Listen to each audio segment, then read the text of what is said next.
Let's make adobo.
Soy sauce, a little bit of oil, black pepper,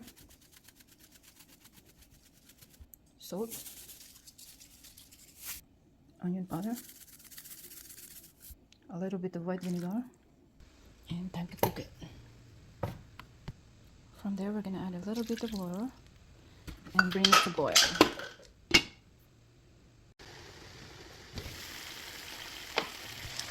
A little bit of sugar. Yummy!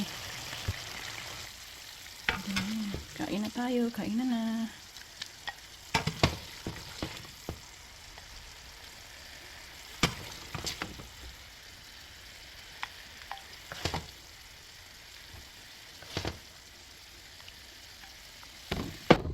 That's my lunch. It's rice and fish adobo.